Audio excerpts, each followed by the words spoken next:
Cette émission vous est présentée avec la participation de la boutique No Watch.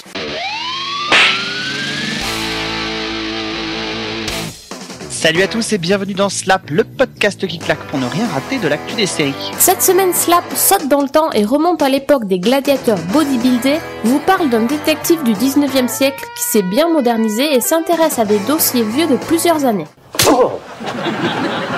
La série The Big Bang Theory n'en finit plus de cartonner en saison 4. Le 100e épisode de la série a d'ailleurs été diffusé et c'est un triomphe avec presque 16 millions de téléspectateurs, devançant les audiences des hits de la chaîne Mon Oncle Charlie. Cette excellente audience est l'illustration de la très bonne santé des sitcoms de la chaîne, puisque même How I Met Your Mother marche très fort cette saison. Un porte-parole de HBO a récemment annoncé que la saison 3 de Trémé n'arriverait pas en avril prochain comme d'habitude, mais à l'automne 2012. Aucune raison invoquée, mais le calendrier très chargé de la chaîne en ce premier semestre n'y est certainement pas pour rien.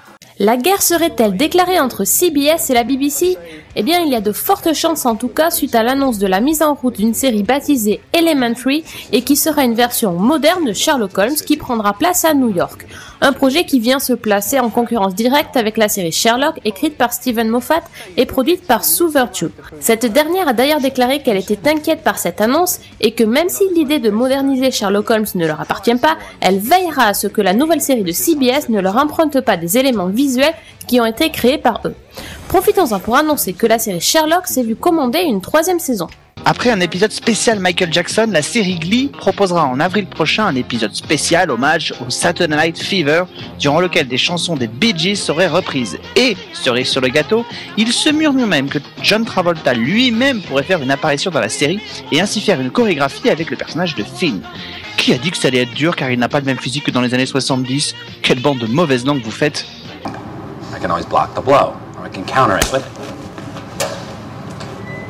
C'est la valse des remakes suite séquelles préquelles à la télévision américaine. NBC vient de lancer devant assez peu de monde, il faut bien le dire, la suite du film La Firme, toujours signé John Grisham, mais ce sont d'autres projets de ce type qui vont peut-être voir le jour dans les prochains mois. En effet, la CW a commandé un pilote à un préquel de la série Sex and the City qui traitera de l'adolescence de Carrie Bradshaw. La chaîne a aussi commandé un pilote pour une nouvelle version de La Belle et la Bête. Mais les serial killers du cinéma ont aussi la cote, puisque l'on nous annonce un Hannibal sur les débuts du tueur en série Hannibal Lecter et une série baptisée Bates Motel sur comment Norman Bates est devenu le psychopathe que l'on a pu voir à l'œuvre dans Psychose. Très original tout ça.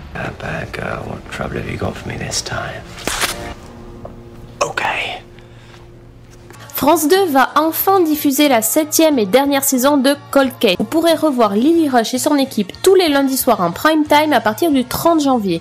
Une série policière originale qui nous plonge au cœur de l'histoire avec un grand H, puisque chaque épisode est l'occasion de voir des flashbacks qui se passent à différentes époques. Le premier épisode se passe par exemple sur un paquebot de luxe en 1966, un autre très bon épisode se passe en 1941 et nous fait découvrir des femmes pilotes dans l'armée de l'air. Et l'action d'un troisième se déroule à Chinatown dans les années 80. Bref, Cold Case ne change pas sa recette qui fonctionne toujours aussi bien. Des lieux et des époques variées et toujours un casting impeccable.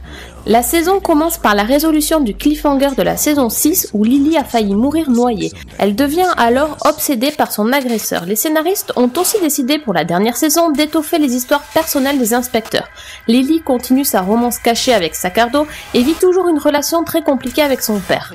Les personnages secondaires ne sont pas oubliés. C'est ainsi que Scotty s'inquiète pour sa mère, Vera doit passer des examens médicaux et Will s'essaie à l'écriture. Ne boudez pas votre plaisir et regardez cette saison car ensuite il faudra définitivement classer cette série dans nos archives.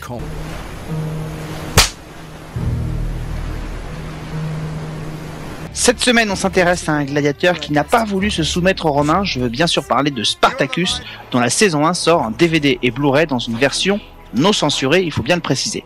Puissant guerrier thrace qui a refusé de se laisser humilier par des soldats romains, Spartacus est réduit en esclavage et contraint de se battre dans l'arène pour survivre. C'est l'affreux Batiatus qui a pour mission d'entraîner les gladiateurs à combattre en offrant le plus beau et le plus sanglant spectacle possible aux Romains entassés dans l'arène. Spartacus va devenir le plus redoutable des combattants. Le coffret contient les 13 épisodes de la saison 1 ainsi que de nombreux bonus qui nous plongent dans les coulisses de la série. Sortie prévue le 1er février prochain.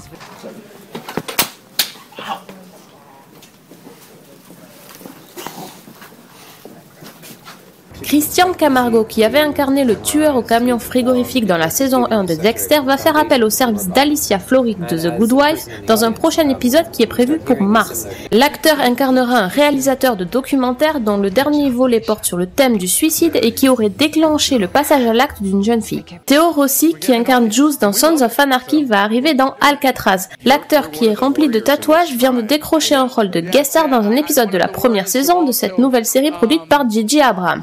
Dans l'épisode 10, qui va être diffusé courant mars aux États-Unis, il sera Sonny, un homme d'affaires un peu sombre qui va devenir ultra violent lors de son séjour à Alcatraz. Il fera donc partie des prisonniers qui ont disparu 50 ans plus tôt et qui vont réapparaître de nos jours. Dans la série, il va aussi retrouver Sarah Jones, qui est sa petite amie dans la vie et qu'il a rencontrée d'ailleurs sur les plateaux de Sons of Anarchy dans la saison 2. Jeff Goldblum et Brian Strokes vont incarner les papas gays de Rachel dans Glee, dans un épisode qui sera diffusé le 14 février. L'acteur de New York Section Criminelle et le chanteur de Broadway chanteront tous les deux dans l'épisode.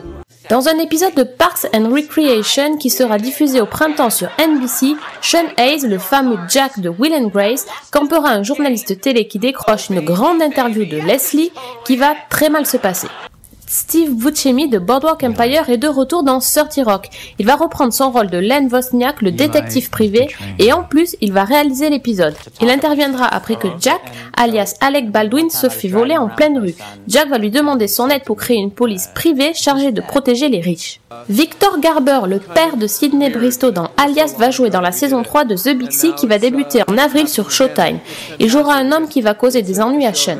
Andrea Parker du Caméléon, Jude Taylor de That 70 Show, Megaline Etchinwoke des 4400 et des experts Miami et Cody Christian de Pretty Little Liars ont rejoint Frances Conroy au sein de la distribution du pilote de Beautiful People, le drama de NBC dont l'action se déroule dans un futur proche, dans une société où les humains coexistent avec des androïdes. Andrea Parker incarnera une femme riche dont l'existence est bouleversée lorsque sa fille ado rebelle débute une romance avec un androïde interprété par Cody Christian.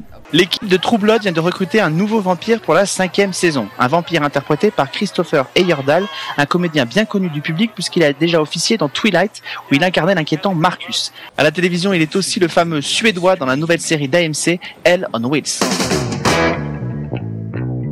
On se quitte cette semaine avec les premières images de Misfits saison 3 qui voit le départ d'un des comédiens principaux de la série, mais chut, on ne vous dit rien. Une saison qui redistribue totalement les cartes avec de nouvelles histoires, de nouveaux personnages et de nouveaux pouvoirs, à découvrir très bientôt sur Orange en France. On se retrouve la semaine prochaine pour une nouvelle distribution de Claque. On parlera de la série danoise Borgen qui arrive sur Arte, de la sortie DVD de la saison 2 de V, et vous découvrirez les premières images de la saison 4 de Mentaliste. D'ici là, n'oubliez pas d'aller sur la boutique No Watch, soutenir vos podcasts préférés. Bonne semaine à tous, ciao!